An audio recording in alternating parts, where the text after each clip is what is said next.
যাদের সঙ্গে আমার রেগুলার দেখা হয় না তারা মাঝে মাঝে আমাকে একটা প্রশ্ন করেন, আরে এই তো রবিবার দিন দেখলাম তুই ভিয়েতনাম গেছিলি, কবে ফিরলি? মাঝখানে হয়তো একটা অন্য কোনো ভিডিও দেখে বললো, আরে এই তো দেখলাম ভিয়েতনাম গেলি, এখান থেকে আবার ওখানে কোথায় চলে গেলি? তো this is the justification of my channel. By the way, আমার চ্যানেলের নাম গেছো দিদি, যেটা কিনা আমার ফেভারিট গেছো দাদার থেকে আমি ইন্সপায়ার্ড হয়ে নাম দিয়েছি, মানে যে এক জায়গা থেকে অন্য জায়গায় ঘুরে বেড়ায়। তাই আজকে একটা নতুন শহরের গল্প। হাই এভরিওয়ান, গেছো দিদির আর একটা নতুন ব্লগে তোমাদের সবাইকে স্বাগত জানাই।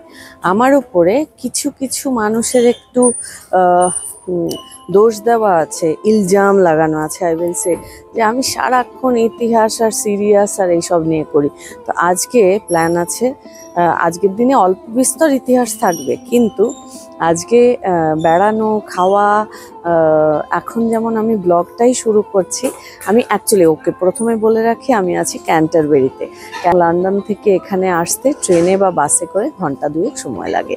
তো আমি এখন যেখানে আছি এটা হচ্ছে প্রাইম্যাক। এখানকার একটা ভীষণ রিজনেবল ব্র্যান্ড।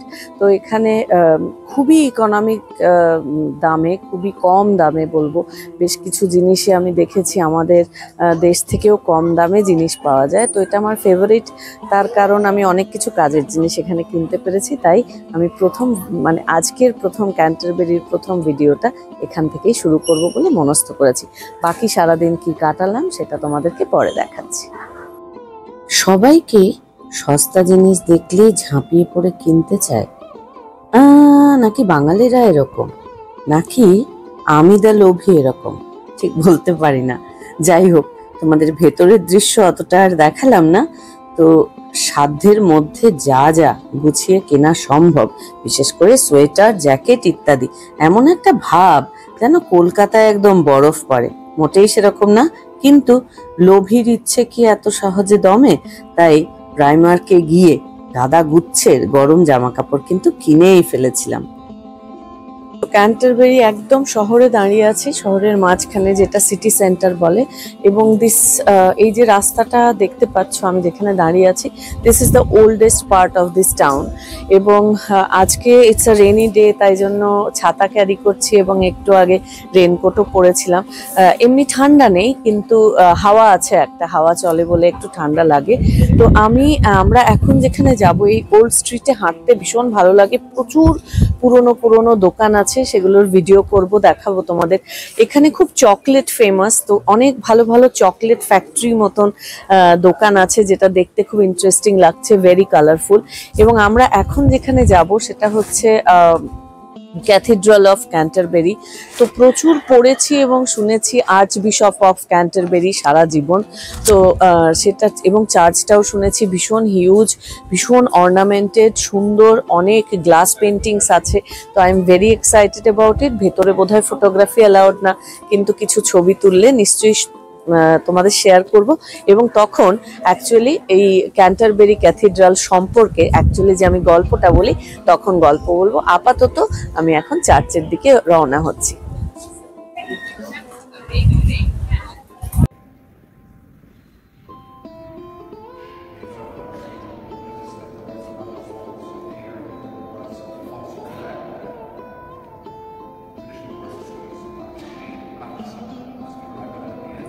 এই যে গমগমে গলায় একজনকে তোমরা দেখছো, যিনি একটা অনুষ্ঠান করছেন।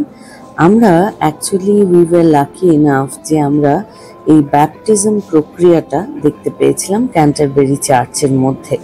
অ্যাকচুয়ালি ব্যাপটিজম মানে হচ্ছে একজন মানুষকে একটা, it signifies a person becoming a child of God, a member of the body of Christ and being freed from any kind of scene.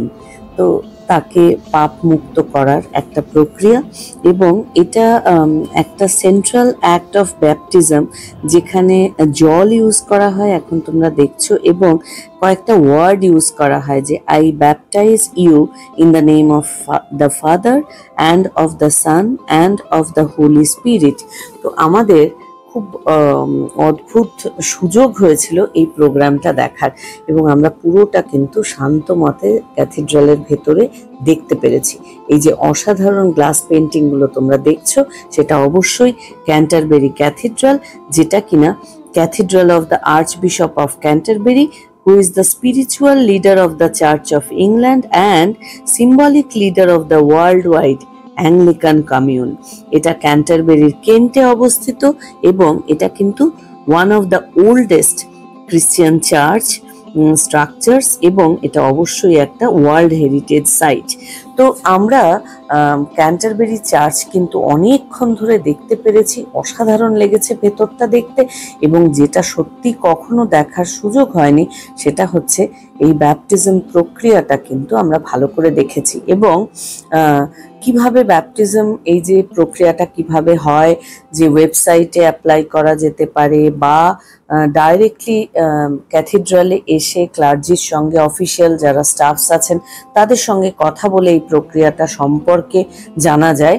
But apart from the religious part, ওরকম একটা সুপ্রাচীন ক্যাথিড্রালের মধ্যে বসে ওরকম একটা গমগমে গলায় একটা এরকম একটা রিলিজিয়াস প্রক্রিয়া দেখা, ইট ওয়াজ রিয়েলি ফ্যাসিনেটিং। আর এখন যে জায়গাটা তোমরা অনেকক্ষণ ধরে দেখছো, আমরা সেটা শহরে ঘুরছিলাম। অনেকক্ষণ ধরে রাস্তায় হেঁটে ক্যাথিড্রালে ঢুকে ক্যাথিড্রালে কোনা কোনা দেখে, এটা বলার অপেক্ষা রাখে না, উই ওয়ার অ্যাবসলিউটলি হাংরি। আমরা একটা জায়গায় খেতে এসেছি, অ্যাকচুয়ালি ঠিক পাশেই একটা বহু পুরনো ওল্ড উইভার্স হাউস বলে একটা রেস্টুরেন্ট আছে একদম জলের ধারে। তো আমার খুব ইচ্ছে ছিল ওখানে আমি নিজে খাওয়ার থেকেও আমার মেয়েকে খাওয়ানো, কারণ এটা বহু বহু পুরনো 11th বা 12th সেঞ্চুরির একটা রেস্টুরেন্ট। সো বাট আনফর্চুনেটলি আমি কালকে রাত্রে বুকিংও করার চেষ্টা করেছিলাম কিন্তু পারিনি।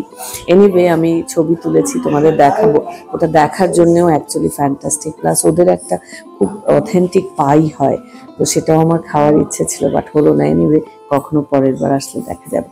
আমি এখন যেখানে বসে আছি এটা একটা ইটালিয়ান রেস্টুরেন্ট, নাম খটোমটো, যখন ভিডিওটা এডিট করব তখন নামটা অ্যাড করে দেবো, আপাতত ভুলে গেছি। কিন্তু আমরা এখানে এসে আমরা নোটিস করলাম অ্যাকচুয়ালি যে আমরা লাস্ট 35 দিনে অনেক কিছু খেয়েছি কিন্তু পিৎজা খাইনি। তো আজকে একটা পিৎজা অর্ডার করা হয়েছে, এবং মোটামুটি একটা এক কোনোই 1 হাত চওড়া, আমি একটু মেপে দেখালাম। তো ভাগ্যিস অ্যাকচুয়ালি আমার মেয়ে অতটা ওর খিদে পায়নি, ও সকালবেলা একটু খেয়েছে ব্রেকফাস্ট বলে, তো বললো না একটাই অর্ডার করা হোক। অ্যাকচুয়ালি থ্যাঙ্কস টু হার, কারণ এই 1 হাত সমান পিৎজা আমি শিওর যে আমরা 3 জন মিলে খেতে পারবো কিনা আমি জানি না, but it looks very yum. এবং এটা যেটা আমরা ওখানে খুব একটা খাই না বা পাওয়া যায় শিওর আমি জানি না, সেটা হচ্ছে প্রন দেওয়া। তো it's a prawn pizza. Again এটার নাম কি ভুলে গেছি, তো আবার যখন এডিট করব নামটাও লিখে দেবো। তো আমি ভীষণ এক্সাইটেড, এবার এটা খাওয়ার পালা। আর এতদিন বাদে রেকর্ড করলে যা হয় আর কি, সেই ইটালিয়ান খটোমটো নামের রেস্টুরেন্টের নামও ভুলে গেছি, আর কি কি খাবার খেয়েছিলাম সেগুলোর নামও ভুলে গেছি। কিন্তু একটা সুইট ডিশ হিসেবে টিরামিসু টাইপের এই যে দেখতে পাচ্ছ, সেটা একটা খেয়েছিলাম মনে আছে, সেটা কিন্তু দারুণ খেতে ছিল। এনিওয়ে, ক্যান্টারবেরি সম্পর্কে তো একটা কথা বলি। ক্যান্টারবেরি একটা ক্যাথিড্রাল সিটি, যেটা কিনা সাউথ ইস্ট ইংল্যান্ডে অবস্থিত, এবং মিডল এজ থেকেই এটা কিন্তু একটা বিখ্যাত পিলগ্রিমেজ সাইট হিসেবে বিখ্যাত। প্রচুর এনশিয়েন্ট ওয়াল আছে যেগুলো রোমানরা তৈরি করেছিল, এবং যেখানেই তোমরা ঘোরো সেই ওল্ড টাউনের এবং মিডল এজের ফ্লেভারটা কিন্তু অবশ্যই পাবে। কিন্তু রাস্তাঘাট না দেখিয়ে কেন আমি ডিম আর মাংস দেখাচ্ছি সেটা একটু বলি। এত বৃষ্টি পেয়েছি আমরা ক্যান্টারবেরিতে, সত্যি কথা যেগুলো যেগুলো দেখার আমাদের ইচ্ছে ছিল, ঘোরার ইচ্ছে ছিল, সেগুলো সবকিছু কিন্তু আমরা করে উঠতে পারিনি। কিন্তু আমরা রাস্তায় যেটুকু সময় ঘুরেছি অসাধারণ সব দৃশ্য দেখেছি, এবং এই যে একটু আগে গল্প করছিলাম দ্য ওল্ড উইভার্স হাউস, এই যে বাড়িটা, এটা হচ্ছে সেই বিখ্যাত বাড়িটা, জলের ওপরে অবস্থিত, দেখতে পাচ্ছ। ইটস আ ফ্যান্টাস্টিক হাউস, কিন্তু আমরা দুঃখ সেখানে আমরা খেতে পেলাম না। এনিওয়ে, নেক্সট টাইম কখনো হবে। ক্যান্টারবেরির গল্প আজকে এখানেই শেষ হলো। আশা করি ছোট্ট গল্প কিন্তু তোমাদের ভালো লেগেছে। তো আবার পরের রবিবারে আরেকটা নতুন গল্প নিয়ে তোমাদের সামনে হাজির হয়ে যাব। ততক্ষণের জন্য bye bye everyone, take care. সবাই ভীষণ ভালো থেকো, ভালো রেখো সবাইকে। Bye by.